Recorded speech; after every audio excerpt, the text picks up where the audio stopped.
서울대 시흥 캠퍼스 조성에 반대하는 학생들이 본관을 점거했었죠.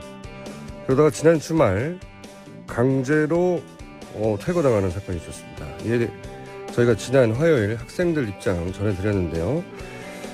서울대 측에서 반론부도 요청했습니다. 네, 학교 측 입장은 무엇인지 서울대 이준호 학생처장 전화 연결됐습니다.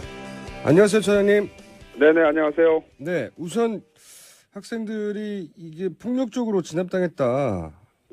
퇴거당할 때. 이 부분에 대한 입장은 어떠십니까?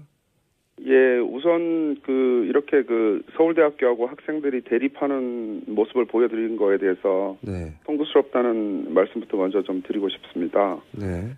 그럼에도 이게 사실관계는 좀 분명해야 될 것 같아서 인터뷰에 나오게 되었고요. 네네. 예, 지난 토요일에는 이 행정부서의 이사였습니다. 학생들을 진압했다 이런 거는 좀 과장된 표현이라고 생각하고요. 아, 경찰력이 아니었고? 아닙니다. 행정부서의 이사였고요. 그 과정에서 일부 충돌이 좀 있었지만은 나중에 저희가 그 전부터 제가 학생들에게 약속을 했던 게 총장실이 있는 그 본부 4층에는 학생들하고 협의하지 않고는 진입하지 않는다. 네네. 그 약속을 했었고요. 네. 그 약속을 지켰습니다.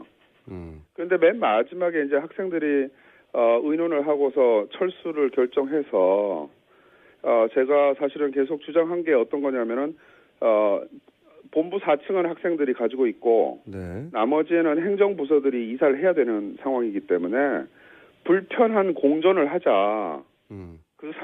그러면서 대화해서 합의하고 이 사태를 종결하자. 그게 가장 평화적인 방법이다. 그런 제안을 계속 했었고요. 그래서 본부 4층은 사실 지켜줬습니다.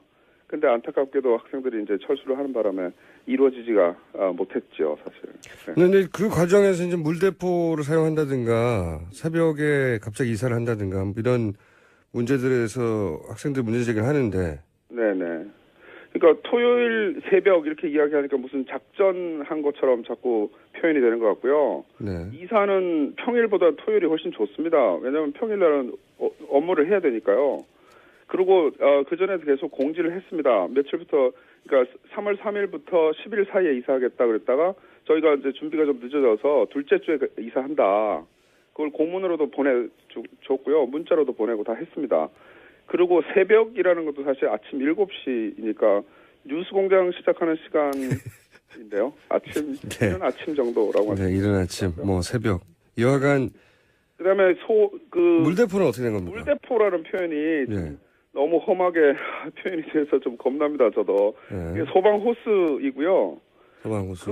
네네. 그 일 직전에 있었던 거 동영상 아마 보신 분들도 계실 텐데요. 학생들이 이제 소화기를 가지고 문을 부수고 소화기 분말을 이제 한 50명 정도 교직원이 있는데 소화기 분말을 쏘아 넣는 바람에 이게 화재 경보도 터지고 사실 질식 사태가 벌어질 수도 있는 상황이었습니다. 그래서 소화전 끌어다가 물을 뿌리게 된 상황이고요. 네. 이제 충돌은 있었기 때문에 사실 제가 이걸 책임이 있는 한 사람으로서 정말 안타깝게 그리고 죄송하게 생각합니다. 알겠습니다. 서로 흥분한 상태에서 어느 정도의 물리적 충돌이 있었다. 여기까지는 어쩔 수 없었던 상황이라고 하신다면 이제 본질적인 문제가 학생들 입장에서 이제 이런 점거를 했던 이유가 뭐냐면 시흥 캠퍼스 조성이 문제다. 산학협력이라고 하지만 이거 부동산 사업 아니냐? 요게 골자거든요. 여기에 대해서 좀 설명해 주십시오.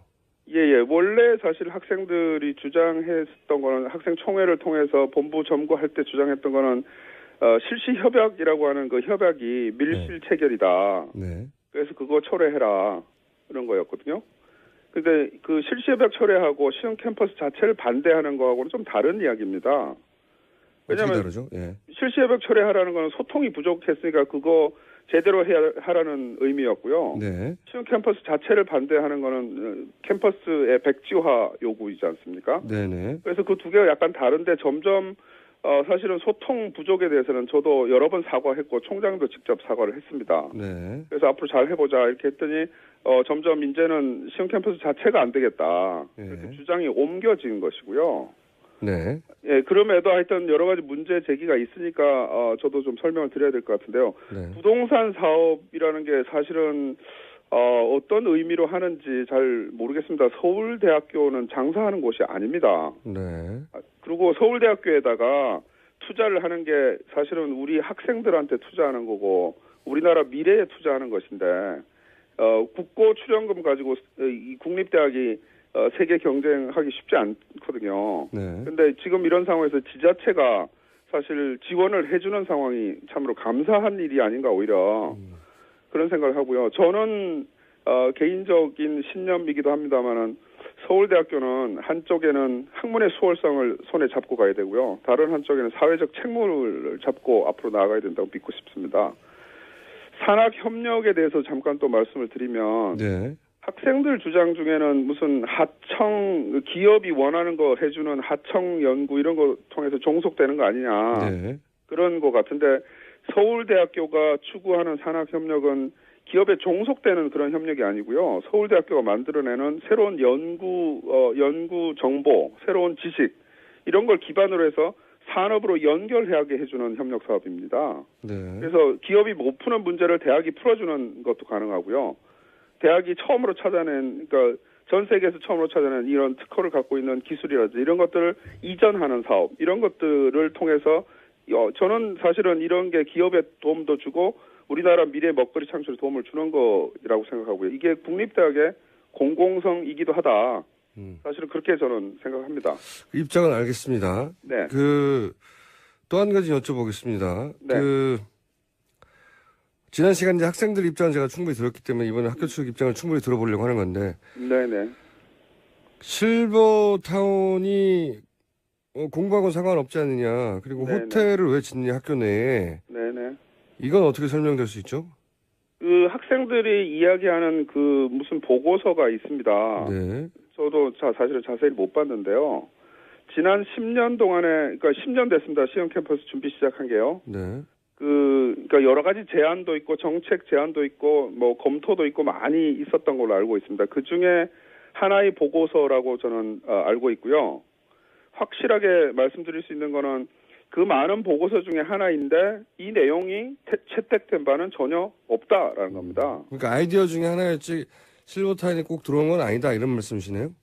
들어와 있지 않습니다. 2011년에 마스터 플랜이 한 번 완성됐었고요. 2017년에 다시 이제 마스터 플랜을 만들어야 되는데요.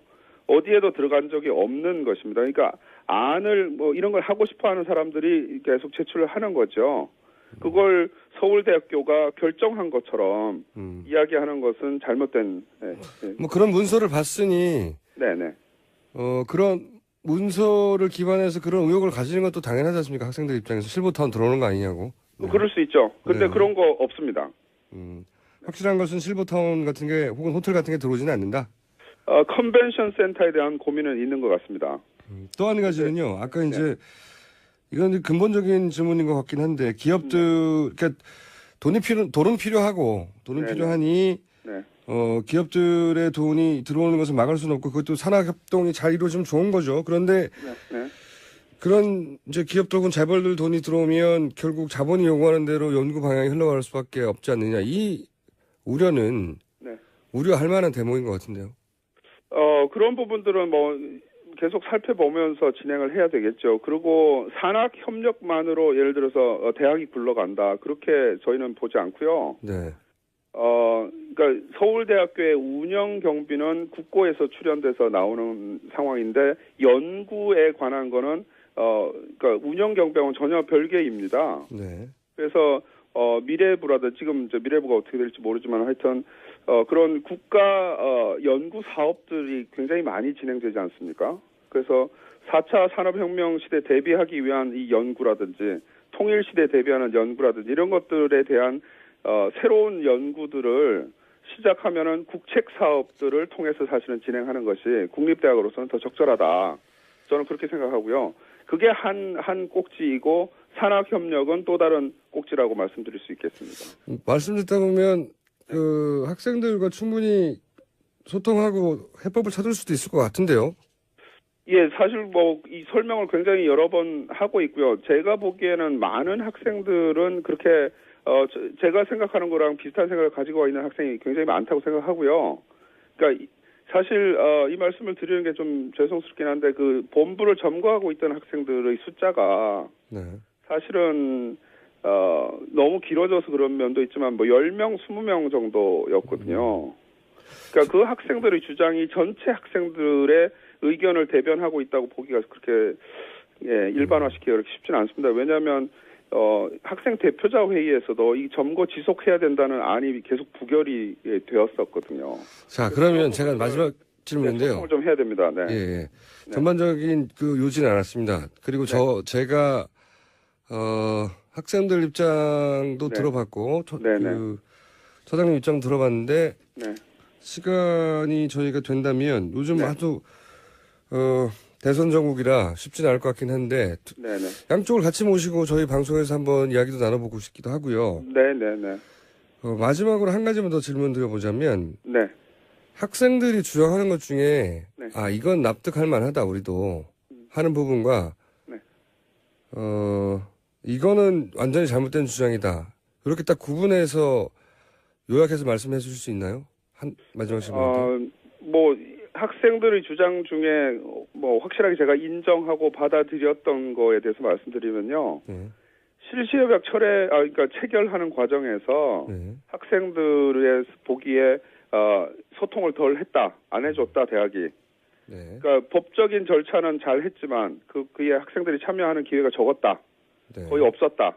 그거에 대해서 상당 부분 저도 동의를 하고요. 제가 처장이 되고 나서 보니까 대화 협의체라든지 이런 것들이 잘 안 된 부분들이 있었습니다. 그래서 제가 처장 서신을 학생들한테 여러 번 보냈는데 그 중에 첫 번째 서신에서 소통 부족을 사과한다. 앞으로 최선을 다해 소통하겠다. 그게 말로만 끝나지 않도록 시스템을 만들겠다. 그렇게 약속을 했고요. 그 시스템을 만들기 위해서 사실은 대타협안을 제안을 했습니다. 평의원의 참여라든지 서울대학교 기획위원회 학생을 위원으로 모신다든지 재경위원회에도 참여한다. 그건 사실 우리나라 대학 역사에서 가장 진전된 학생 참정권 보장이라고 말씀드릴 수 있고요. 그 부분은 저도 문제를 충분히 인식했기 때문에 학생들한테 고맙게 생각하는 부분입니다. 알겠습니다. 이게 아무래도 이제 불신에 기반한 것 같네요. 이화여대 사태도 있었고. 오늘 여기까지 듣고요. 저희가 동시에 모시는 계획 한번 잡아보겠습니다. 오늘 말씀 감사합니다. 네, 감사합니다. 지금까지 서울대 이준호 학생처장이었습니다.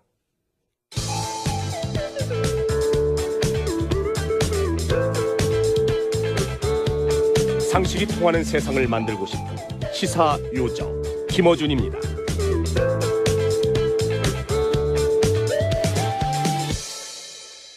자, 오늘은 그냥 하겠습니다. 칼 플라라니 어때요? 칼 플라니 왜 플라라니? 왜 나는 플라라니라고 읽힐까요 자꾸? 칼 플라니. 사회경제연구소의 정태수 소장님 나오셨습니다. 안녕하십니까? 네, 안녕하세요. 네. 이 얘기부터 좀 해보고 싶어요. 요즘 이제 자꾸 나오는 뉴스가 중국에서 보복을 하고 있다. 네. 그리고 뭐 중국 여행사들이 더 이상 한국 상품 팔지 말라고 했다. 그게 실제 시행되고 있고, 그 다음에 크루즈 이제 배들이 왔을 때 아예 크루즈 미사일 얘기하는 줄 알았어요. 왔을 때 아예 그 탔던 사람들 아예 안 내린다고 해요. 그렇죠. 제주도에서 쓰레기만 내려놓고 갔죠. 그 잠깐 내려가지고 그 앞에 면세점 가는 게 원래 코스였다고 하는데 뭐 원래 크루즈가 짧게 그 정박하는 데는 그렇죠. 네네. 지나가다가 잠깐 이제 쉬는 동안 가서 쇼핑해라 이러면. 쇼핑하고 그 근처 시내 보고 와라. 그래서 반나절이나 이렇게 흔히 그런 일정입니다. 그런데 이제 배에서 안 내리는 거예요. 항구에 정박을 했는데 배에서 아무도 안 내리는 건 정말 드물거든요. 그렇죠. 크루즈의 목적에 정확히 반대되는 일이거든요. 그런데 안 내린다고 해요. 아무도 안 내려가지고 그 제주도의 그 인근 상가 얘기를 들어보면 통상 하루 100만 원 매상이었는데 10,000원으로 줄었다고. 그럴 수 있죠. 이거는 보통 일이 아니거든요. 이거 어떻게 일단 언제까지 이럴 수 있습니까, 중국이? 일단 사드 문제가 해결되기 전까지는 점점 강도를 높여갈 거예요. 그러니까 지금 중국 정부가 공식적으로 무슨 얘기를 한 적은 없거든요. 네. 알아서 한다는데 이거는 무슨 무역협정 가지고 어떻게 할 수 있는 부분도 아니고 제소를 해봐야 몇 년 걸리거든요. 네. 근데 대체로 가닥이 잡히는 거는 4월에 미중 정상회담이 지금 잡혀 있어서 그중에 사드가 분명히 중요한 의제가 될 거거든요. 그게 가장 중요한 의제가 될 것 같죠. 네. 가장 중요할지는 모르겠는데 왜냐하면 환율 문제라든가 무역 문제가 가장 크고 네. 군사 외교 분야에서는 제일 중요한 예, 거죠. 그렇죠. 네. 왜냐하면 맞건 그르건 중국 입장에서는 핵심 이익을 건드렸다라고 얘기를 하고 네. 그 사드에 대해서 자기들 무기 체계를 점검하고 군사 전략을 바꾸고 있는 중이기 때문에 저는 궁금한 게 중국의 경제 상황으로 볼 때 언제까지 한국에 대해서 이렇게 철저히 봉쇄하거나 아니면 관광객들을 막거나 하는 걸 할 수 있냐는 거죠. 너무 그런 얘기가 있었잖아요. 중국하고 우리하고의 관계가 너무 고도화되어 있기 때문에 중국이 그렇게 할 수 없다고 했었는데 막 하잖아요. 그 얘기가 굉장히 아니했던 것이 우리나라의 중국 의존도는 한 26% 정도 되지만 중국 입장에서 한국은 10%도 안 되거든요. 뿐만 아니라 그러니까 분명히 그런 거 있습니다. 동북아 국제 분업 체계가 세계 1위의 생산성을 자랑하는 굉장히 강력한 체계인데 중국이 2008년 금융위기 이후부터 부품 국산화를 했어요. 우리나라에서 80년대부터 일본으로부터 수입 안 하려고 국산 부품화를 쭉 했는데, 근데 굉장히 빠른 속도로 그게 대체가 됐기 때문에 또 우리나라 부품은 일본에서 살 수 있기 때문에, 중국의 타격은 적다. 물론 중국 입장에서도 굉장히 귀찮은 일이고, 중국도 타격을 받는 일인데, 버티기로 얘기하면은 우리나라가 훨씬 타격이 크기 때문에, 심각하죠. 그러면 사실은 중국이 원하는 한 계속 할 수도 있다는 거예요? 원하는 한? 예. 근데 그게 이제 중국이 원하는 게 사드 레이더 바꾸라는 거거든요. 그러니까 최소한의 요구는 사드 레이더를 전진 배치하면 중국 내륙까지 볼 수 있는데 그걸 진짜 대북용이면 북한을 관찰할 수 있는 정도의 레이더로 바꾸라는 얘기고 그렇죠. 유럽선 레이더에 그런 것들이 있거든요. 예. 뭐 그런 정도 얘기이기 때문에 현재 중국의 요구는 거기까지 안 되면 계속한다. 로 봐야 되겠죠. 탐지 거리를 줄이라는 거죠. 그렇죠. 우리는 중국은 관심 없고 북한만 탐지하는 거라고 하니까 그러면 탐지 거리를 줄여 이거고. 근데 네. 미국 입장에서는 미국의 관점에서 보자면 여기다 갖다 놓는 이유가 중국을 사실 견제하려고 하는 것이 본심인데. 예, 트럼프가 그 얘기를 했어요. 네. 사드 한국 배치는 동아시아 MD다 이렇게 얘기를 했기 때문에 중국 입장에서 이건 뭐 의심할 여지가 없는 거죠. 그렇기 때문에 미국에서는 그 탐지 거리를 줄일 리가 없고요. 그러면 해결이 안 나서 중국에서는 아예 그러면 그 사드 레이더를 무력화시키는 무기 체계를 개발하겠다 뭐 이런 식으로 나오고 있죠. 폭격하겠다는 거죠. 예. 예, 그러니까 폭격도 있지만 그 레이더를 방해하는 무슨 장비를 개발한다. 그걸 개발한다면 사실은 뭐 한국도 그냥 배치하면 되는 거니까 문제가 없습니다. 물론 그것도 이제 중국 쪽에서는 돈이 드는 일이겠죠. 근데 기본은 그거예요. 중국이 유사시에 미국으로 ICBM을 쏠 수가 있는데, 근데 그게 미리 탐지된다는 얘기거든요. 그렇죠. 핵 균형이 안 맞는다는 거죠. 그렇죠. 균형이 깨졌기 때문에 그 균형을 맞추기 위해서 중국이 이제 더 미사일을 개발하든 뭐 여러 가지 개발해야 되는데 그러면 일본도 군사비 지출을 늘릴 거고 결국 한국도 계속 늘리고 미국의 MD망은 한국하고 일본이 돈 내라는 거거든요, 지금. 근데 저는 이제 이해가 안 가는 것이 우리 정부의 결정이 중국에게 위협이 그러니까 미국 입장에서 너무 좋아요. 그렇죠. 레이더를 코앞에 갖다 놓으니까 너무 좋아요. 그래서 중국을 사실은 G2라고 이제 앞으로 결국은 세계 경제는 미국과 중국이 지배할 것이다. G2라고 부른 지 오래됐잖아요. 예. 오래돼서 군사적으로도 이제 중국을 가장 강력한 라이벌이 될 거라고 이제 미국은 오래전부터 얘기해왔고, 그러니 우리나라에 중국이 가지고 있는 그 핵 능력을 상당 정도 상쇄시키는, 미리 탐지할 수 있는, 균형이 무너지는 레이더를 갖다 놓는 건 미국 입장에서 너무 좋아요. 그건 이해가 가는데, 우리는 무슨 이득이 있다고. 저는 우리 정부가 이것은 우리에게 이런 식의 이익이 있습니다라고 설명해 줬으면 좋겠는데, 이게 이해가 안 가는 거예요. 저는. 유일한 게 북한의 핵폭탄을 미리 감지해서 요격할 수 있다는 건데 불가능한 얘기거든요, 사실은. 북한이 핵폭탄을, 그러니까 ICBM을 우리나라에 쏠 때 거의 수직으로 쐈다가 수직으로 떨어지는 일을 할 리가 없잖아요. 할 리가 없고 서울하고는 아무 관계도 없고 서울은 대포로만 되는 거, 로도 충분히 이제. 그러니까 말이죠. 우리 정부 이득이 뭐냐 여기서. 네, 그래서 그거를 제가 지금 대학원을 다니잖아요. 안보에 관련된 수업을 듣는데 지난 토요일 날 3시간 동안 공부를 아직도 토론했어요. 하십니까? 네, 저 모르는 게 많아서 공부 많이 하시는 분 너무 싫어요. 3시간 동안 토론을 했는데 예.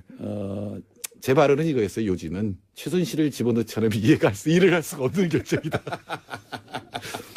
아니 국방부 장관이 사드를 몰라요. 국회에서 답변하는 걸 보면. 그러니까요. 외교부 장관은 그때 쇼핑하러 갔었어요. 국방부나 외교부가 사드가 결정되는 거 몰랐잖아요. 마지막 네. 순간까지도. 그럼 누가 결정했느냐? 물론 김관진 청와대에서 결정한 건데 그 결정을 갑자기 바꾸게 된 그 계기는 뭐냐? 이거는 뭐 지금 모르는 거죠.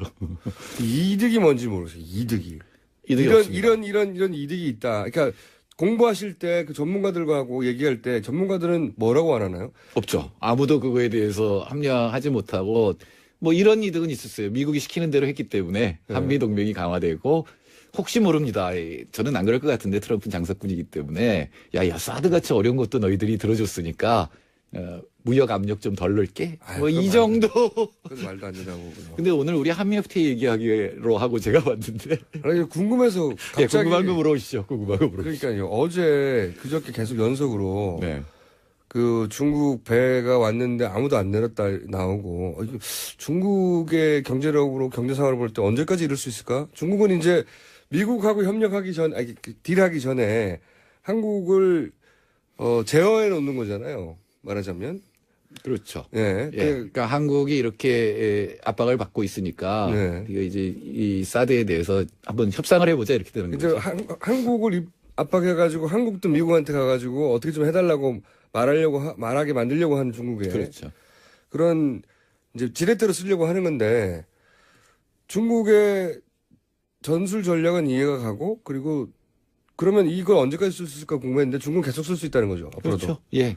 그리고 문제는 이 부분을 어떻게 국제적으로 제소할 방법은 없다는 거죠. 중국 정부가 시킨 게 아니고 중국 국민들이 알아서 안 내린 건데. 그리고 국내법으로 WTO 제소할 수도 없는 게 국내법으로 무슨 소방법 이런 걸로 하는데 한번 이래봤으면 좋겠어요. 제주도 그 항구에 전지현 씨를 데려다 놓으면 지들이 안 내릴까요? 한번 내릴 것 같은데. 아니 근데 이게 그 중국 국민들의 이 한국에 대한 반감이 사실 그 크루즈나 뭐 이런 거 해당하는 게 아니잖아요. 지금 가령 중국 내에 있는 한국 기업들이라든가 네. 여러 가지 뭐 쇼핑센터든 아니면 현대 자동차든가 이런 것들이 앞으로 계속 타격을 받을 가능성이 높거든요. 롯데는 어떡합니까 이거.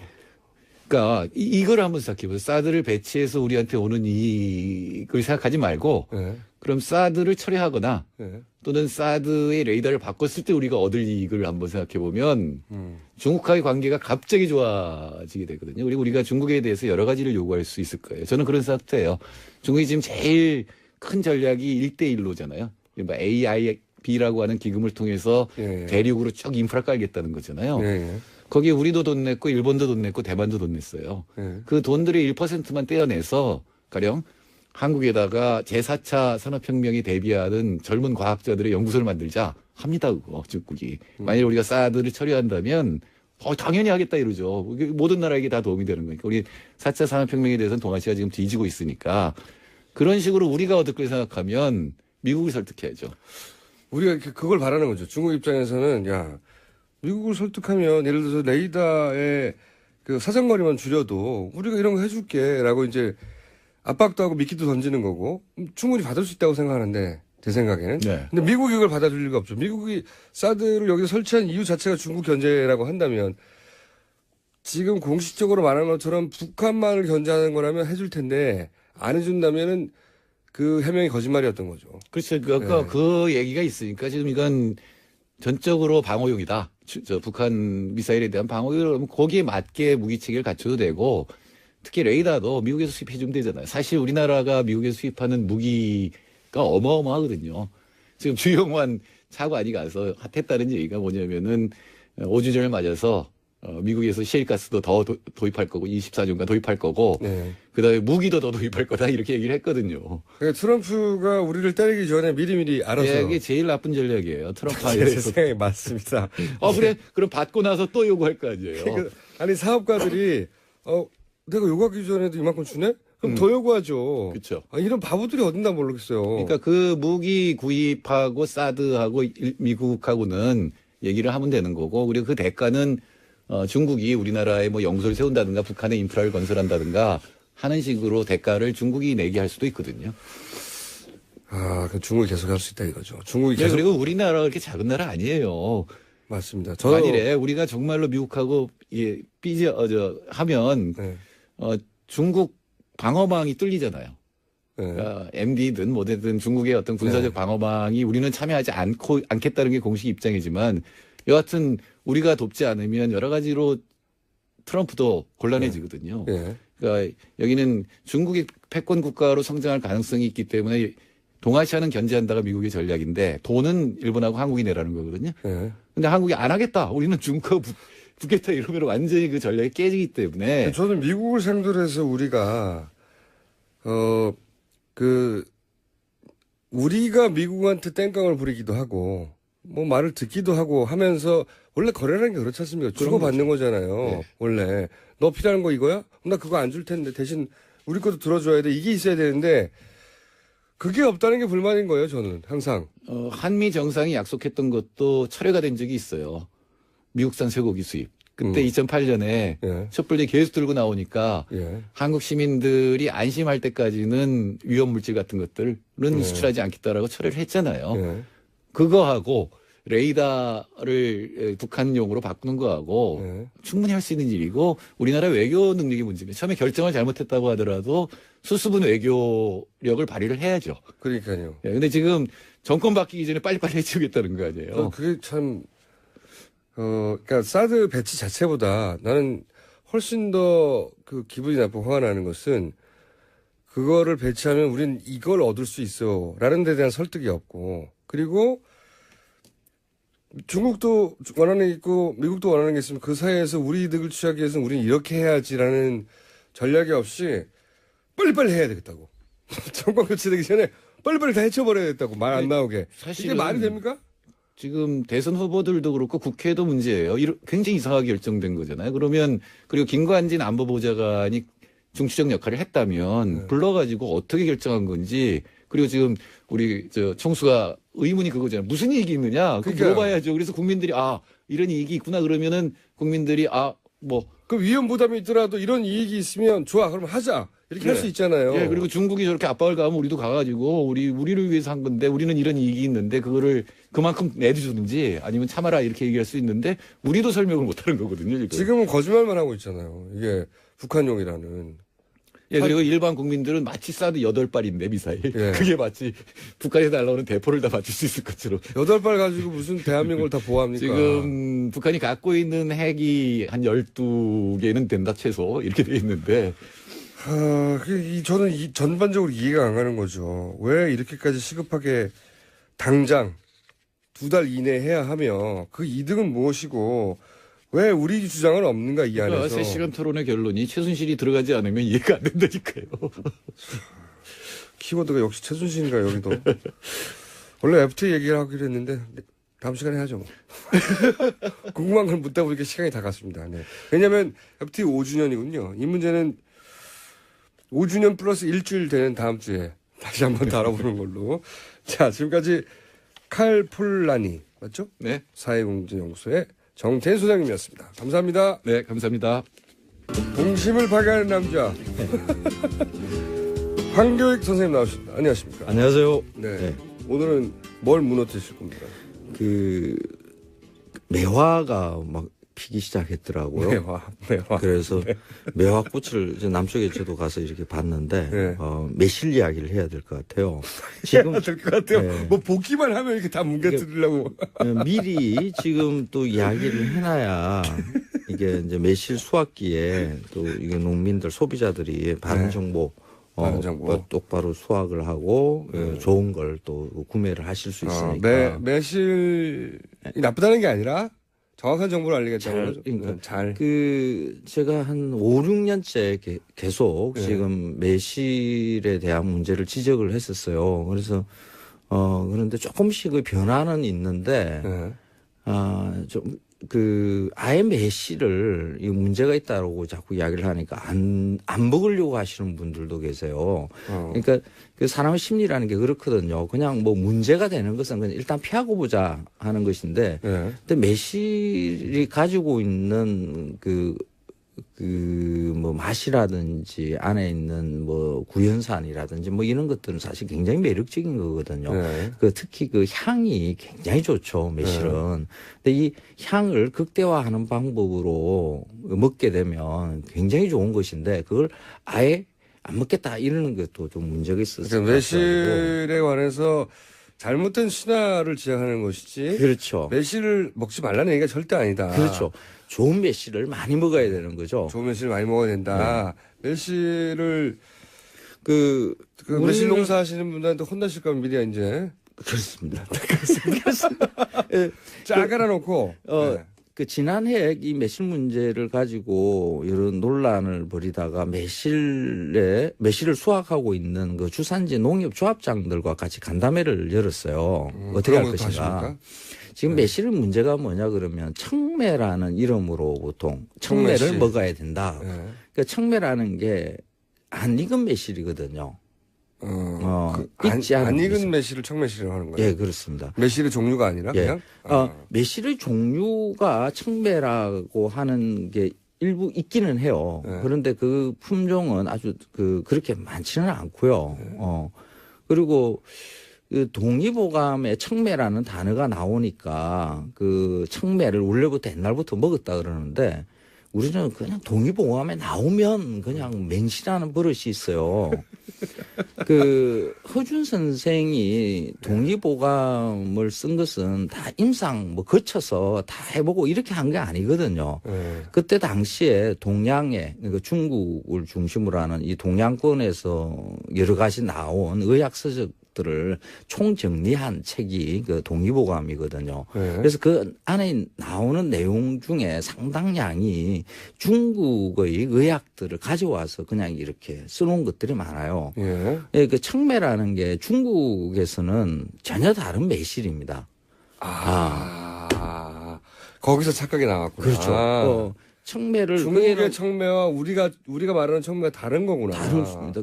중국의 청매는 그 청매를 가지고 오매를 만든다라고 써놨는데 말려서 5, 6월에 꽃이 피고요. 한 8, 9월에 열매가 맺는 그러니까 여름 작물이고요.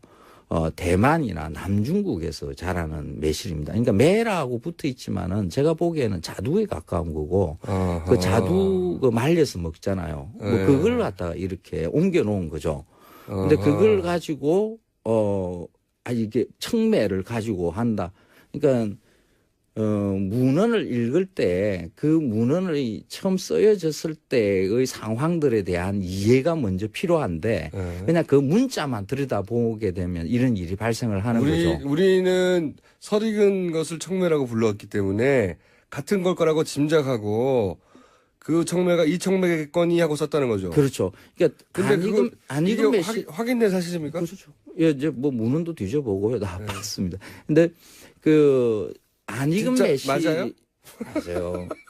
안 익은 매실을 청매라고 부르기 시작하는 것은 일제강점기 무렵일 것 같고요. 일본 사람들이 이렇게 불러요.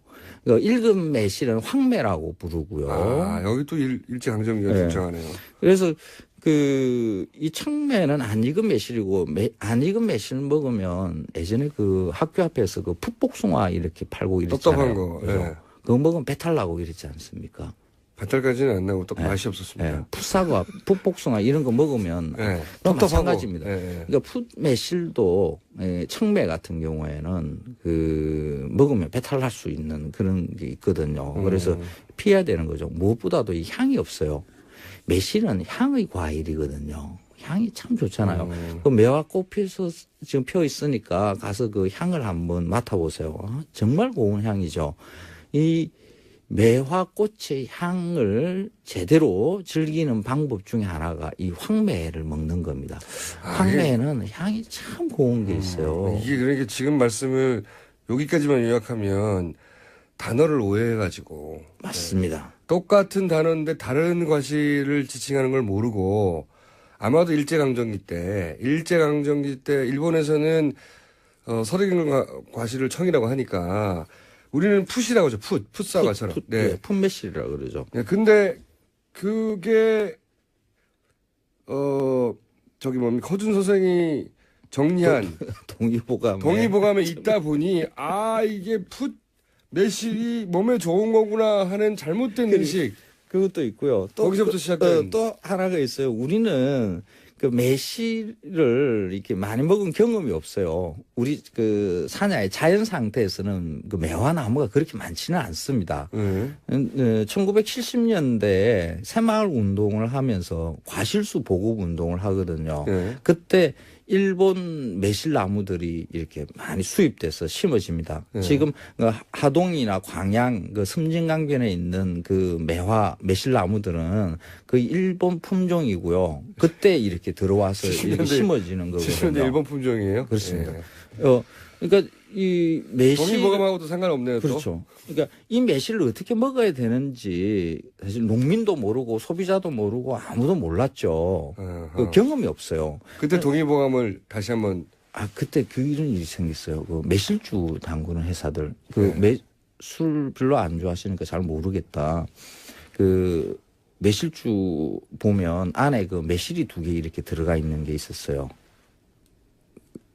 기억이 나지 않습니다. 안 드시는 게 잘 모를 거예요. 근데, 그러니까 매실의 그 최대 수요처는 그 매실주 담그는 주류회사였거든요. 근데 그 매실주 안에 매실을 넣어 두려고 하면 익은 매실을 넣으면 풀어져 버려요. 그러니까 안 익은 매실을 이렇게 수매를 해갔죠. 그것도 연결되는구나. 네. 그래서 농민들이 매실나무를 심었는데 저걸 어떻게 먹는지를 잘 모르겠는데 주류 회사들이 전부 다 안 익은 매실로 이렇게 가져가요. 다 익어버리면 풀어지니까. 그렇죠. 술병 안에서. 그래서 이런 상태에서 먹는 거구나 하고 이렇게 착각이 발생을 한 거죠. 그래서 그게 계속해서 번지면서 매실은 청매로 먹어야 된다는 게 청매 하는 말이 크게 번진 겁니다. 근데 이렇게 번진 게 2000년에 드라마 허준이라는 그 드라마에서 뭐 매실 먹어서 만병통치약인 것처럼 나와요. 그러면서 펑 하고 터지는데 이거는 바로 잡아야 됩니다. 매실을 먹는 지역은 뭐 중국, 일본, 이게 동북아시아권에 거의 다 먹거든요. 일본이나 중국 이런 사례들을 갖다가 쭉 이렇게 관찰해 보면 안 익은 매실을 먹는 경우는 거의 없습니다. 이게 혹시 몸에도 안 좋나요? 그러니까 충분히 매실의 풍미를 즐기지 못한다를 넘어서서 뭔가 뭐 독성이 있다든가 뭐 그 아미그달린이라는 독성분이 있기는 한데 별걸 다 뭐라고요? 아미그달린이라는 건데 그것도 어떻게 아셨어요? 이 아미그달린이 그 덜 익은 상태에서는 과육에 존재해요. 그런데 다 익은 상태에서는 과육에 존재하지 않습니다. 그러니까 이런 위험을 피하려고 그러면 다 익은 상태 그리고 매실청을 담궈서 1년 정도 숙성시키면 이 아미그달린이 사라지기는 해요. 그런데 왜 1년씩이나 그걸 숙성시키는지도 잘 모르겠어요, 이해가.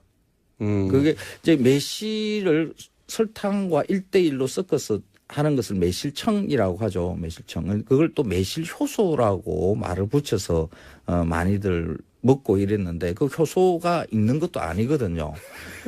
그리고 1년을 둔다고 하더라도 그 안에서 일어날 수 있는 것은 뭐 알코올 발효 정도 조금 일어날 수 있을까? 아무런 변화를 가져올 수가 없습니다. 그냥 당절임이거든요. 그러면 뭐 일주일 있다 먹나 1년 있다 먹나 똑같아요? 그렇죠. 그러니까 그냥 익은 매실로 꼭 매실청을 담으신다 하면 익은 매실로 넣고 웬만큼 한두 달 정도 지나면 이렇게 근데 왜 과즙이 빠지거든요. 대충 이해가 됐어요. 단어 오해에서 시작됐고 그다음에 이 매실을 어떻게 먹는지 잘 몰랐었고 근데 하필이면 술을 담을 때 과일이 풀어지지 말라고 풋 매실을 넣었는데 그게 드라마하고 합쳐져가지고 청매실이 건강에도 좋고 대단한 음식이냐 이렇게 퍼져나갔다는 그렇죠. 거니까. 근데 그 아미그달린이라는 독성분에 대해서 이야기가 많이 나오니까 아예 안 먹겠다라고 소비자들이 먹어라. 근데 이러면 안 됩니다.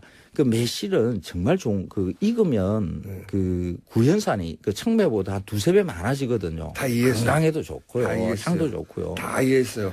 매실은 익었을 때 먹어라. 다 네, 이해했는데 네. 제가 이해할 수 없는 것은 왜 매실에까지 이렇게 매달리신 겁니까? 이게 농민을 살리고 네. 소비자한테 건강한 음식을 먹게 하자는 거죠. 지금 그 청매 제 말은 예. 그런 건 너무 많을 거예요, 세상에. 근데 매실을 이게 중국의 청매는 그게 아니었고 하려면 너무 많은 문헌도 뒤져봐야 되고 가르쳐 준 사람도 없잖아요. 그 청매를 먹는 게 잘못된 것이다라고 이야기를 하니까 자꾸 동의보감을 꺼내요. 네. 그러면 그 동의보감에 쓰여 있는 청매가 진짜 안 익은 매실 청매를 말하는 건지 다른 품종의 청매를 말하는 건지 그걸 확인을 해야 될 거 아니에요. 그걸 알아내기 위해서 문을 얼마나 근데- 뒤져보셨어요? 요즘에 인터넷이 발달해서 그 중국의 각종 그 자료들 있죠. 한약 자료며 공문원 자료 이런 거 있잖아요. 이거 다 그 뭐 옛날 그 한자들은 그 중국의 그 지금 쓰고 있는 한자와 다르게 옛날 우리 한자와 같이 보통은 쓰거든요. 근데 제 말은 보통 네. 그렇게까지 알아보지 않거든요. 끝을 봐야죠. 제가 이거 좀 매실 가지고 한 6년째 지금 올해로 이제 6년째 들어가는데 바로 잡아야 되는 것은 반드시 바로 잡아야 되는 거죠. 그래야 농민이 살아요. 이게 다 성깔이에요, 성깔. 제가 아니에요. 농민이 지금 매실나무를 심어 놔놓고 청매를 해서 설탕 절인 거 이렇게 매실청으로만 하니까 그 단맛이 10맛밖에 안 나거든요. 아니, 그런 문제가 그게 없다는 게 소비가 아니라 안 늘어나요. 그런 문제가 없다는 게 아니라 그런 문제가 있을 때 그걸 끝까지 가가지고 그 끝이 뭔지 확인하는 것은 이것은 성깔이거든요. 아니, 성깔 안 해요. 저는 오직 농민을 위한 마음, 소비자들한테 맛있는 음식을 드시게 할 수 있는 방법, 거기에 대한 고민이. 자, 성깔 황교익 선생. 또 별명 알아. 뭐가 걸렸다 하면 끝까지 알아내서 찾아가시는 황교 선생 매실론이었습니다. 매실은 익었을 때 먹어라. 그게 좋다. 예, 맞습니다. 자, 감사합니다. 예, 고맙습니다. 네. 일주일 오늘 여기서 마무리합니다. 다음 주 월요일날 다시 뵙겠습니다. 김어준이었습니다. 안녕. 추구하는 산학협력은 기업에 종속되는 그런 협력이 아니고요. 서울대학교가 만들어내는 새로운 연구 정보, 새로운 지식 이런 걸 기반으로 해서 산업으로 연결하게 해주는 협력 사업입니다. 네. 그래서 기업이 못 푸는 문제를 대학이 풀어주는 것도 가능하고요. 대학이 처음으로 그러니까 전 세계에서 처음으로 찾아낸 이런 특허를 갖고 있는 기술이라든지 이런 것들을 이전하는 사업, 이런 것들을 통해서 저는 사실은 이런 게 기업에 도움도 주고 우리나라 미래 먹거리 창출에 도움을 주는 거라고 생각하고요. 이게 국립대학의 공공성이기도 하다. 사실은 그렇게 저는 생각합니다. 입장은 알겠습니다. 네. 또 한 가지 여쭤보겠습니다. 네. 지난 시간 이제 학생들 입장은 제가 충분히 들었기 때문에 이번에 학교 측 입장을 충분히 들어보려고 하는 건데, 네네. 실버타운이 공부하고 상관없지 않느냐, 그리고 네네. 호텔을 왜 짓느냐 학교 내에, 네네. 이건 어떻게 설명될 수 있죠? 그 학생들이 이야기하는 그 무슨 보고서가 있습니다. 네. 저도 사실은 자세히 못 봤는데요. 지난 10년 동안에, 그러니까 10년 됐습니다. 시험 캠퍼스 준비 시작한 게요. 네. 그러니까 여러 가지 제안도 있고 정책 제안도 있고 뭐 검토도 있고 많이 있었던 걸로 알고 있습니다. 그 중에 하나의 보고서라고 저는 알고 있고요. 확실하게 말씀드릴 수 있는 거는 그 많은 보고서 중에 하나인데 이 내용이 채택된 바는 전혀 없다라는 겁니다. 그러니까 아이디어 중에 하나였지 실버타운이 꼭 들어온 건 아니다 이런 말씀이시네요? 들어와 있지 않습니다. 2011년에 마스터 플랜이 한 번 완성됐었고요. 2017년에 다시 이제 마스터 플랜을 만들어야 되는데요. 어디에도 들어간 적이 없는 것입니다. 그러니까 안을 뭐 이런 걸 하고 싶어 하는 사람들이 계속 제출을 하는 거죠. 그걸 서울대학교가 결정한 것처럼 이야기하는 것은 잘못된. 뭐 그런 문서를 봤으니 네네. 그런 문서를 기반해서 그런 의혹을 가지는 것도 당연하지 않습니까? 학생들 입장에서 실버타운 들어오는 거 아니냐고. 네. 그럴 수 있죠. 근데 네. 그런 거 없습니다. 확실한 것은 실버타운 같은 게 혹은 호텔 같은 게 들어오지는 않는다. 컨벤션 센터에 대한 고민은 있는 것 같습니다. 또 한 가지는요. 아까 이제 이건 근본적인 질문인 것 같긴 한데 기업들 그러니까 돈은 필요하고 돈은 네네. 필요하니 네. 기업들의 돈이 들어오는 것을 막을 수는 없고 그것도 산학협동이 잘 이루어지면 좋은 거죠. 그런데 네. 그런 이제 기업들 혹은 재벌들 돈이 들어오면 결국 자본이 요구하는 대로 연구 방향이 흘러갈 수밖에 없지 않느냐. 이 우려는 네. 우려할 만한 대목인 것 같은데요. 그런 부분들은 뭐 계속 살펴보면서 진행을 해야 되겠죠. 그리고 산학 협력만으로 예를 들어서 대학이 굴러간다. 그렇게 저희는 보지 않고요. 네. 그러니까 서울대학교의 운영 경비는 국고에서 출연돼서 나온. 서울대 시흥 캠퍼스 조성에 반대하는 학생들이 본관을 점거했었죠. 그러다가 지난 주말 강제로 퇴거당하는 사건이 있었습니다. 이에 저희가 지난 화요일 학생들 입장 전해드렸는데요. 서울대 측에서 반론보도 요청했습니다. 네, 학교 측 입장은 무엇인지 서울대 이준호 학생처장 전화 연결됐습니다. 안녕하세요, 처장님. 네네, 안녕하세요. 네, 우선 학생들이 이게 폭력적으로 진압당했다. 퇴거당할 때. 이 부분에 대한 입장은 어떠십니까? 예, 우선 이렇게 서울대학교하고 학생들이 대립하는 모습을 보여드린 거에 대해서 네. 송구스럽다는 말씀부터 먼저 좀 드리고 싶습니다. 네. 그럼에도 이에 사실관계는 좀 분명해야 될 것 같아서 인터뷰에 나오게 되었고요. 네네. 예, 지난 토요일에는 그러니까 이 행정부서의 이사였습니다. 학생들을 진압했다 이런 거는 좀 과장된 표현이라고 생각하고요. 아, 경찰력이 아니었고? 아닙니다. 행정부서의 이사였고요. 그 과정에서 일부 충돌이 좀 있었지만은 나중에 저희가 그 전부터 제가 학생들에게 약속을 했던 게 총장실이 있는 그 본부 4층에는 학생들하고 협의하지 않고는 진입하지 않는다. 네네. 그 약속을 했었고요. 네. 그 약속을 지켰습니다. 그런데 맨 마지막에 이제 학생들이 의논을 하고서 철수를 결정해서 제가 사실은 계속 주장한 게 어떤 거냐면은 본부 4층은 학생들이 가지고 있고 네. 나머지에는 행정부서들이 이사를 해야 되는 상황이기 때문에 불편한 공존을 하자. 그러면서 대화해서 합의하고 이 사태를 종결하자. 그게 가장 평화적인 방법이다. 그런 제안을 계속 했었고요. 그래서 본부 4층은 사실 지켜줬습니다. 근데 안타깝게도 학생들이 이제 철수를 하는 바람에 이루어지지가 못했죠, 사실. 네. 근데 그 과정에서 이제 물대포를 사용한다든가 새벽에 갑자기 이사를 한다든가 이런 문제들에서 학생들 문제 제기를 하는데. 네네. 그러니까 토요일 새벽 이렇게 이야기하니까 무슨 작전한 것처럼 자꾸 표현이 되는 것 같고요. 네. 이사는 평일보다 토요일이 훨씬 좋습니다. 왜냐하면 평일날은 업무를 해야 되니까요. 그리고 그 전에도 계속 공지를 했습니다. 며칠부터 그러니까 3월 3일부터 10일 사이에 이사하겠다 그랬다가 저희가 이제 준비가 좀 늦어져서 둘째 주에 이사한다. 그걸 공문으로도 보내줬고요. 문자로도 보내고 다 했습니다. 그리고 새벽이라는 것도 사실 아침 7시니까 뉴스공장 시작하는 시간인데요. 아침 네. 이른 아침 정도라고. 네, 이른 아침, 뭐 새벽. 여하간 그다음에 물대포는 어떻게 된 겁니까? 물대포라는 표현이 네.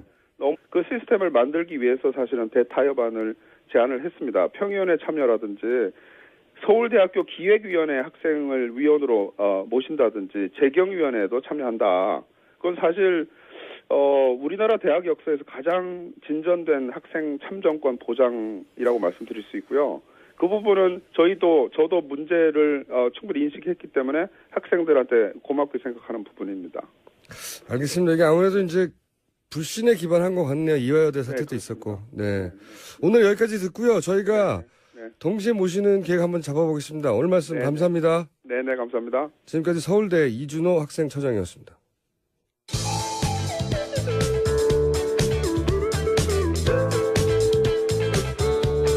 상식이 통하는 세상을 만들고 싶은 시사 요정 김어준입니다.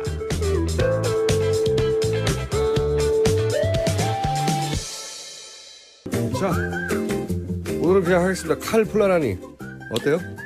칼플라니. 왜 플라라니? 왜 나는 폴라라니라고 읽힐까요, 자꾸. 칼 폴라니. 네. 사회경제연구소의 정태수 소장님 나오셨습니다. 안녕하십니까? 네, 안녕하세요. 네.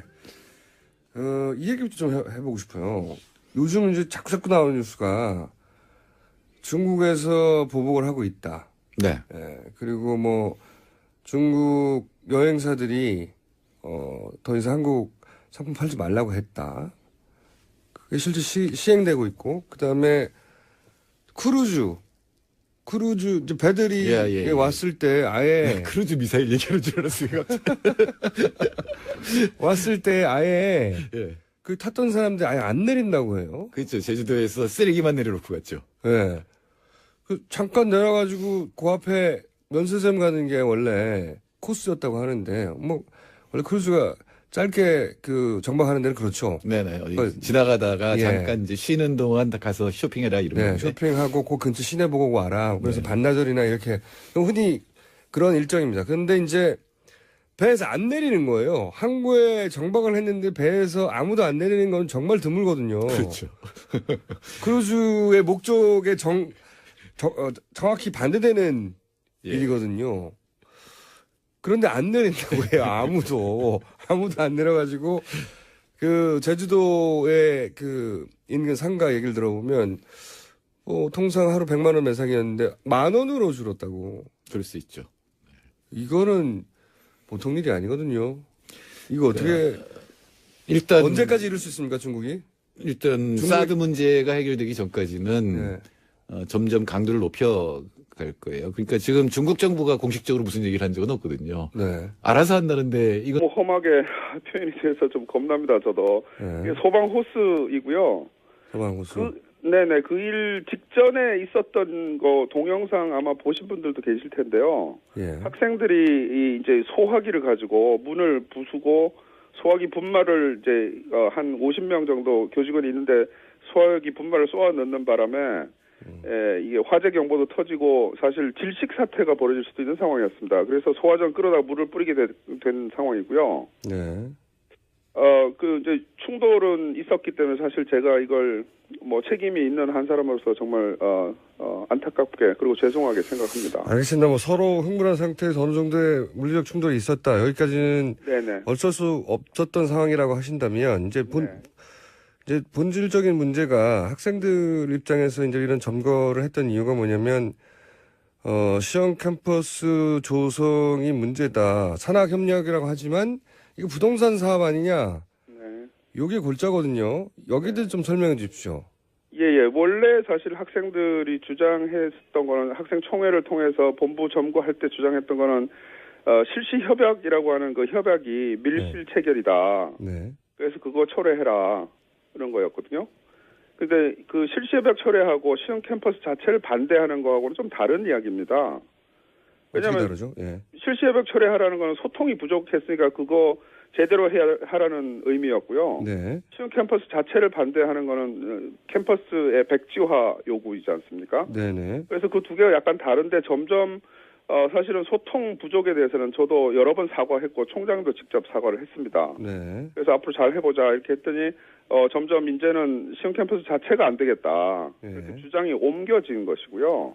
네. 예, 그럼에도 하여튼 여러 가지 문제 제기가 있으니까 저도 좀 설명을 드려야 될 것 같은데요. 네. 부동산 사업이라는 게 사실은 어떤 의미로 하는지 잘 모르겠습니다. 서울대학교는 장사하는 곳이 아닙니다. 네. 그리고 서울대학교에다가 투자를 하는 게 사실은 우리 학생들한테 투자하는 거고 우리나라 미래에 투자하는 것인데 국고 출연금 가지고 이 국립대학이 세계 경쟁하기 쉽지 않거든요. 네. 근데 지금 이런 상황에서 지자체가 사실 지원을 해주는 상황이 참으로 감사한 일이 아닌가 오히려 그런 생각을 하고요. 저는 개인적인 신념이기도 합니다만은 서울대학교는 한쪽에는 학문의 수월성을 손에 잡고 가야 되고요. 다른 한쪽에는 사회적 책무를 잡고 앞으로 나아가야 된다고 믿고 싶습니다. 산학협력에 대해서 잠깐 또 말씀을 드리면 네. 학생들 주장 중에는 무슨 하청 기업이 원하는 거 해주는 하청 연구 이런 거 통해서 종속되는 거 아니냐 네. 그런 거 같은데 서울대학교가 주는 상황인데 연구에 관한 거는 그러니까 운영경배하고는 전혀 별개입니다. 네. 그래서 미래부라든 지금 이제 미래부가 어떻게 될지 모르지만 하여튼 그런 국가 연구 사업들이 굉장히 많이 진행되지 않습니까? 그래서 4차 산업혁명 시대 대비하기 위한 이 연구라든지 통일 시대 대비하는 연구라든지 이런 것들에 대한 새로운 연구들을 시작하면은 국책 사업들을 통해서 사실은 진행하는 것이 국립대학으로서는 더 적절하다. 저는 그렇게 생각하고요. 그게 한 꼭지이고 산학협력은 또 다른 꼭지라고 말씀드릴 수 있겠습니다. 말씀 듣다 보면 그 학생들과 충분히 소통하고 해법을 찾을 수도 있을 것 같은데요. 예, 사실 뭐 이 설명을 굉장히 여러 번 하고 있고요. 제가 보기에는 많은 학생들은 그렇게 제가 생각하는 거랑 비슷한 생각을 가지고 있는 학생이 굉장히 많다고 생각하고요. 그러니까 사실 이 말씀을 드리는 게 좀 죄송스럽긴 한데 그 본부를 점거하고 있던 학생들의 숫자가 네. 사실은 너무 길어져서 그런 면도 있지만 뭐 10명, 20명 정도였거든요. 그러니까 그 학생들의 주장이 전체 학생들의 의견을 대변하고 있다고 보기가 그렇게 일반화시키기가 그렇게 쉽지는 않습니다. 왜냐하면 학생 대표자 회의에서도 이 점거 지속해야 된다는 안이 계속 부결이 되었었거든요. 자, 그러면 제가 마지막 질문인데요. 소통을 좀 해야 됩니다. 네. 예. 전반적인 그 요지는 않았습니다. 그리고 제가 학생들 입장도 네. 들어봤고 네네. 그 처장님 입장 들어봤는데 네. 시간이 저희가 된다면 요즘 네. 아주 대선 전국이라 쉽지는 않을 것 같긴 한데 네네. 양쪽을 같이 모시고 저희 방송에서 한번 이야기도 나눠보고 싶기도 하고요. 네네네. 마지막으로 한 가지만 더 질문 드려보자면 네. 학생들이 주장하는 것 중에 네. 이건 납득할 만하다 우리도 하는 부분과 네. 이거는 완전히 잘못된 주장이다. 이렇게 딱 구분해서 요약해서 말씀해 주실 수 있나요? 마지막 질문인데. 뭐 학생들의 주장 중에 뭐 확실하게 제가 인정하고 받아들였던 거에 대해서 말씀드리면요. 네. 실시협약 그러니까 체결하는 과정에서 네. 학생들의 보기에 소통을 덜 했다, 안 해줬다 대학이. 네. 그러니까 법적인 절차는 잘 했지만 그에 학생들이 참여하는 기회가 적었다, 네. 거의 없었다. 그거에 대해서 상당 부분 저도 동의를 하고요. 제가 처장이 되고 나서 보니까 대화협의체라든지 이런 것들이 잘 안 된 부분들이 있었습니다. 네. 그래서 제가 처장 서신을 학생들한테 여러 번 보냈는데 그중에 첫 번째 서신에서 소통 부족을 사과한다. 네. 앞으로 최선을 다해 소통하겠다. 그게 말로만 끝나지 않도록 시스템을 만들겠다. 그렇게 약속을 했고요.